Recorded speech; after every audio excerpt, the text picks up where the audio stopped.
Prøv lige at se med her, så vi ser, hvordan vi laver de lækreste yderspars med håndpillede rejer. Let's go. Først så skal vi have pillet vores rejer, så skal vi have skrællet vores yderspars. Vigtigt, at man ikke efterlader noget skarter. Op i en bøtte, og et lille trick. Brug skalleren, så de ikke bliver brune. Kan man køre? Så Hvad for noget?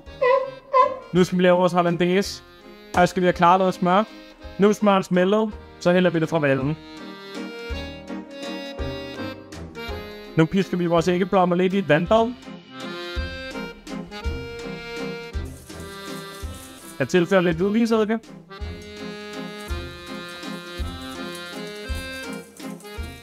Når æggeblommerne er blevet hvide og luftige, så kan du bare tage vandbadet. Nu skal vi have den klare smør i, og det er meget lidt ad gangen, ellers skiller den.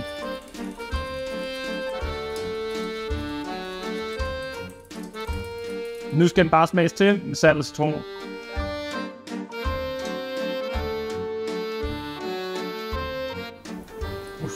Nu skal vi have dampet de videre spars. Vi skal lige have styr på det grønne.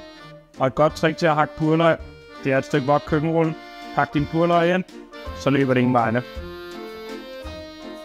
Det eneste vi mangler nu, det er anret. Starter med asparges. Så skal der rejer på. Så skal der hollandaise på. Og så slutter vi med urter, karse, kørvel, bastil, lidt purløg og en lille smule løgblomst. Så er der server. Det ser godt ud. Det er sommer. Mm. Jeg prøver lige hovedet her. Mm. Just a tip.